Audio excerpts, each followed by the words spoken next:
The church often claims that Jesus Christ established a system.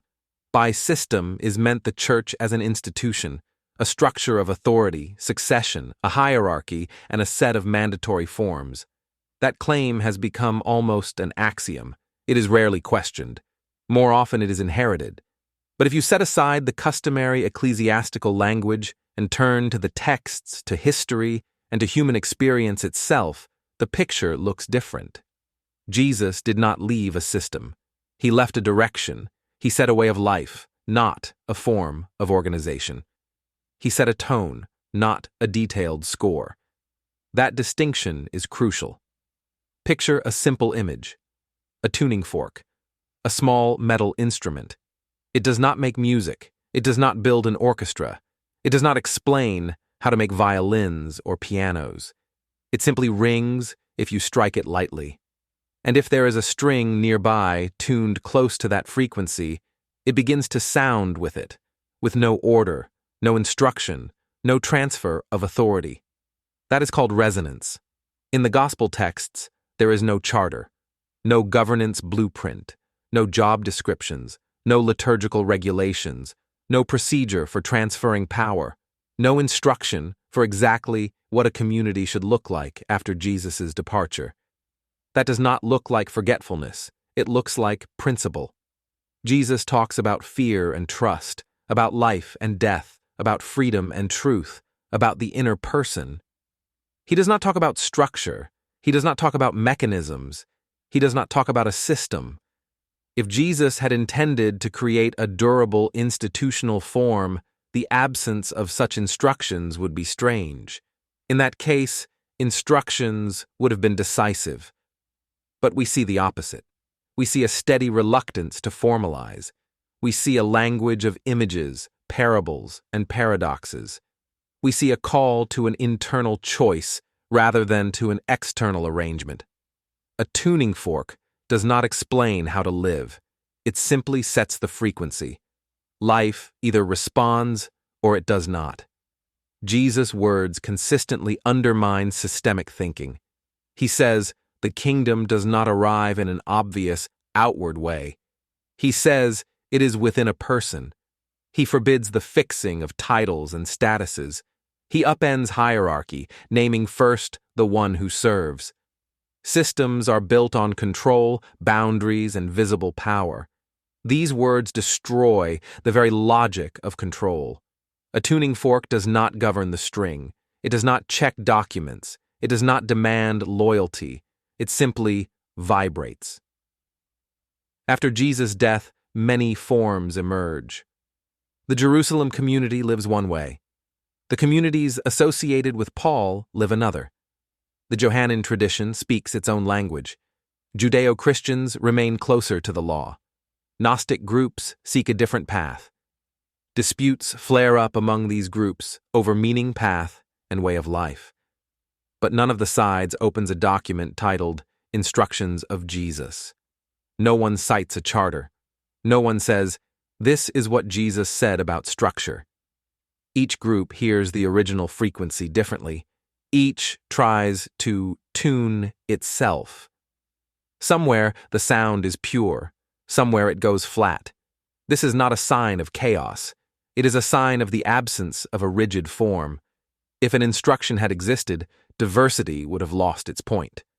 The tuning fork is one. The strings are many. The sound is never identical. People often appeal to the apostles, especially Peter, to defend the idea of a system. But apostleship in early Christianity does not look like an office. It does not look like a bureau. It is not administrative power. Peter does not create a managerial model. He does not leave regulations. He does not build an apparatus. Peter's role is witness. His role is care and living presence. The language of shepherding reads like an image, not an instruction. It is the language of relationships, not of governance. Again, the language of resonance. A tuning fork does not transfer authority. It transmits a sound. Systems arise later. They appear decades and centuries on, not out of revelation, but out of human necessity. Any movement follows a similar path. First, there is charisma. Then the source dies. Then fear of loss sets in. Then a desire to preserve emerges. Then a structure forms. This is not a sin or a conspiracy. It is a natural reaction of people who want to preserve meaning and are unwilling to lose it. Systems solve survival problems. They keep memory. They defend boundaries. They create order. But they are not equal to the source. They are not equal to Jesus. They are an answer to absence, not his design. The tuning fork is needed to set the tone. The orchestra comes later. Sometimes it loses the pitch. Sometimes it plays so loudly it drowns out the original sound. Yet the strongest argument is not in the texts and not in history, but in existential experience. Jesus does not appeal to tradition. He does not justify himself by institutions. He does not demand belonging. He addresses the person directly. His words are either recognized or not. His presence either resonates or remains foreign. Following Jesus does not look like joining an organization. It looks like tuning. A person either hears that tone or does not. It cannot be imposed. It cannot be passed down by inheritance. It cannot be guaranteed by formal succession. A tuning fork does not prove who is right. It checks the tuning. The church speaks of succession as a line of transferred authority. Jesus speaks of succession as similarity of life. Formal continuity does not guarantee closeness. Antiquity of form does not guarantee harmony. True succession is measured not by documents, but by sound. A string may be new. It may be old. If the frequency matches, the sound appears. Jesus did not create a system. He did not leave instructions. He did not pass on powers. He set a direction and left freedom. He became the measure, not the source of power. He became the criterion of authenticity, not the guarantor of form.